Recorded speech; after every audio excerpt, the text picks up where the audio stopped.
Assalamualaikum warahmatullahi wabarakatuh. Alhamdulillah wassalatu wassalamu ala Rasulillah wa ala alihi wa sahbihi wa man wala. Kita buka Quran surat Al-An'am ayat 156. A'udzu billahi minasy syaithanir rajim. A'udzu billahi minasy syaithanir rajim. An taqulu innama unzilal kitabu ala ta'ifatayn min qablina an taqulu innama unzilal kitabu ala ta'ifatayn min qablina wa in kunna an dirasatihim laghafilin.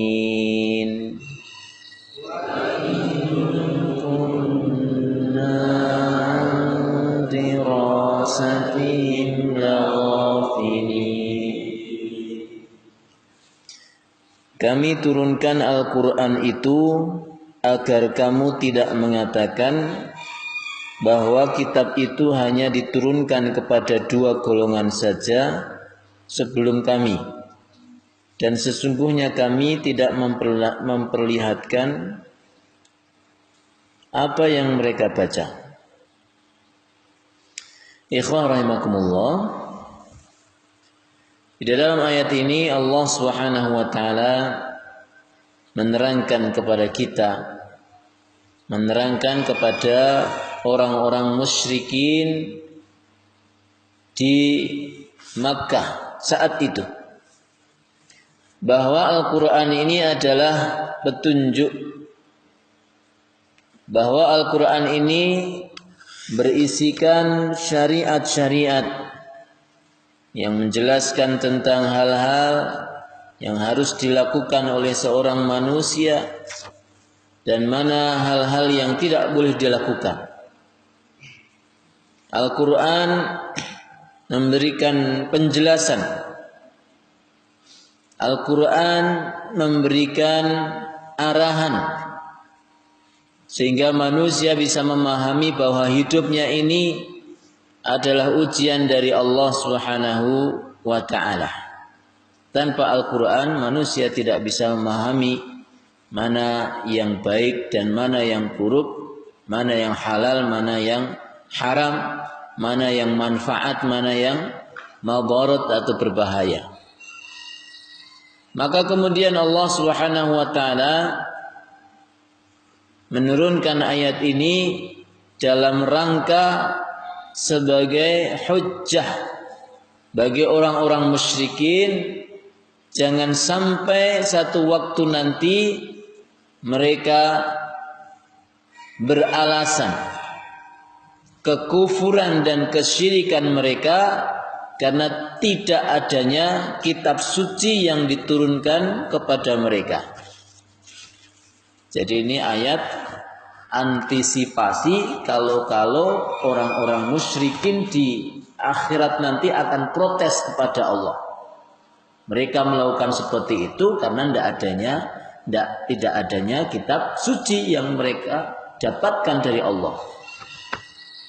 Sehingga di ayat ini antaqulu innama unzilal kitabu ala ta'ifataini min qablina. Al-Quran ini turun dalam rangka untuk mencegah orang-orang musyrikin dan siapapun yang hidup di akhir zaman. Mereka akan berkata, innama unzilal kitabu ala ta'ifataini min qablina. Ada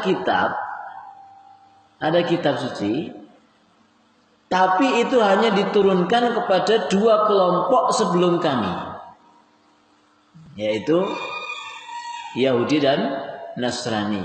Kitab apa? Kitab Taurat dan kitab Injil. Jadi bisa saja seandainya Al-Quran ini tidak turun, maka di akhirat nanti orang-orang musyrikin, orang-orang yang kafir kepada Allah, mereka akan mengatakan, loh tidak turun kitab kami kok. Kami tidak dapat kitab suci kok. Adanya adalah kitab suci yang hanya diturunkan kepada dua kelompok sebelum kami, yaitu orang-orang Yahudi dan orang Nasrani. Kitab Taurat dan kitab Injil. Emang ada kitab suci, tapi kami nggak ngerti, itu hanya diturunkan kepada mereka. Sementara kami, orang-orang Arab, orang-orang non-Yahudi, orang-orang non-Nasrani, gimana mau memahami hukum-hukum Allah? Maka Allah kemudian apa? Sebelum sampai mereka mengatakan seperti itu, Allah turunkan Al-Quran. Jadi seharusnya tidak bisa protes lagi manusia nanti. Ketika orang-orang akan dilemparkan ke dalam neraka, ketika orang-orang itu dimurkai oleh Allah Subhanahu wa taala, mereka tidak bisa protes. Kenapa? Sudah turun nabi atas mereka, Nabi Muhammad sallallahu alaihi wasallam, sudah turun kitab suci kepada mereka, yaitu Al-Qur'an. Di dalam Al-Qur'an sudah dijelaskan secara detail, sempurna. Semua hukum-hukum yang ada di dunia ini sudah tertuliskan di dalam Al-Quran. Mau cari apa dalam Al-Quran? Hukum masalah kenegaraan ada, hukum masalah perpolitikan, hukum masalah ekonomi, masalah bisnis, hukum dalam masalah rumah tangga, hukum dalam masalah bermasyarakat, bahkan kepada masalah perwarisan, pernikahan, perceraian, dalam hubungan dengan anak buah atau sebaliknya dengan atasan. Di dalam Al-Quran semuanya ada, lengkap.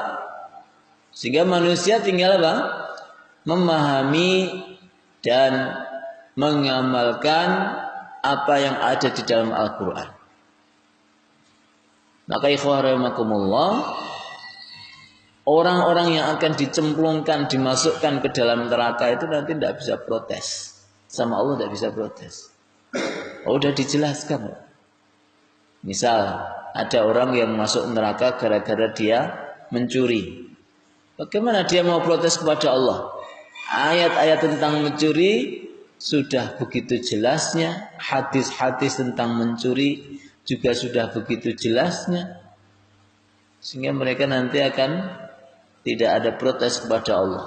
Sudah tahu ini salah tapi tetap dilakukan. Orang-orang yang berzina ketika dimasukkan ke dalam neraka tidak bisa protes. Dalam ayat Al-Quran sudah begitu banyaknya Allah Subhanahu wa taala melarang manusia bukan hanya melakukan zina, bahkan wala taqrabuz zina, mendekati zina aja. Mendekati, apa maksudnya mendekati? Mendekati itu maksudnya melakukan segala hal yang menjurus kepada perzinaan, itu tidak boleh.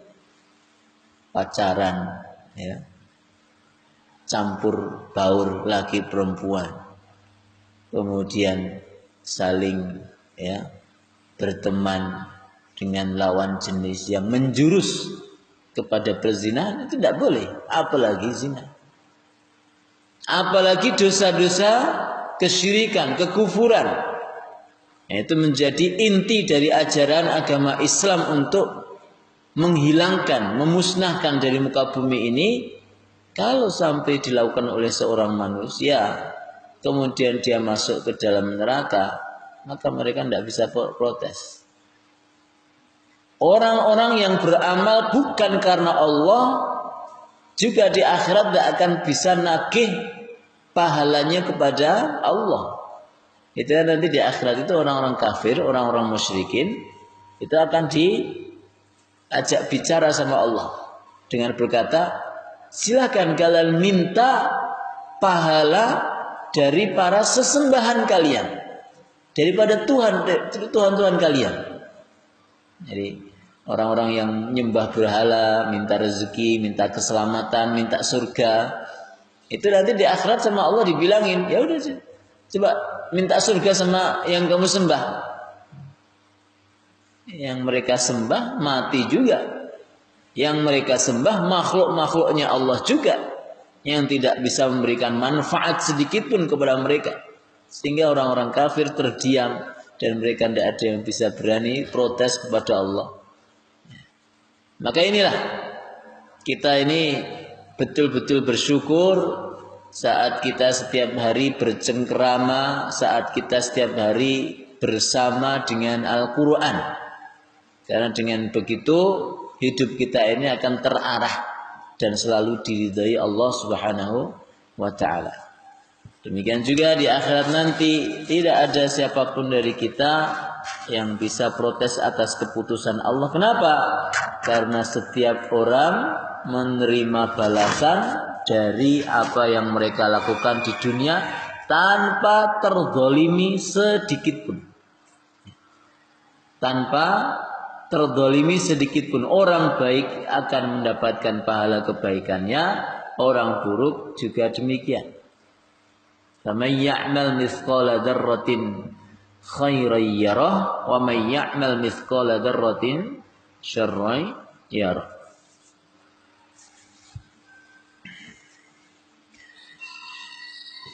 Wa in kunna an tirasatihim laghafilin.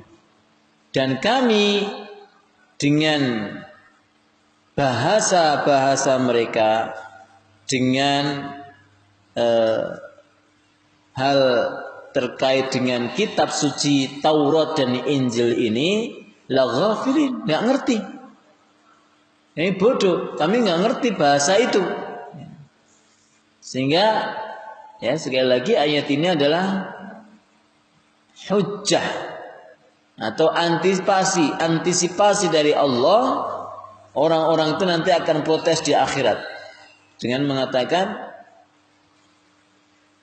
ketika tidak diturunkan Al-Quran, ya, mereka akan mengatakan, tidak ada kitab suci yang turun kepada kami, adanya adalah kitab suci yang diturunkan kepada orang-orang sebelum kami, yaitu orang Yahudi dan Nasrani, dan bahasanya kami nggak ngerti.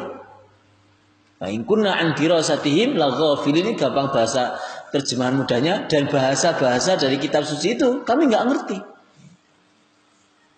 Ya. Nah, sementara kemudian Allah Subhanahu wa ta'ala, karena Yahudi dan kitab Taurat dan Injil kan bahasanya bahasa Ibrani. Jangankan bahasa Ibrani, orang-orang Arab saat itu nulis baca aja nggak ngerti, nulis aja nggak ngerti. Apalagi baca bahasa Arab aja mereka nggak ngerti, apalagi diturunkan kitab suci Taurat dan Injil ya, kepada mereka, ya makin bingung lagi. Maka demikian Allah Subhanahu wa ta'ala menurunkan Al-Quran dengan bahasa Arab, bahasa yang mencakup makna yang paling dalam dari segala bahasa yang ada di akhir zaman ini. Sehingga dengan bahasa Arab ini Al-Quran terjaga kemurniannya sampai hari akhir, sampai hari kiamat nanti, dan semua orang bisa mempelajarinya dengan baik. Maka ikhwah rahimakumullah, nikmat Allah Subhanahu wa ta'ala menurunkan kitab suci bernama Al-Quran ini sebagai panduan hidup kita.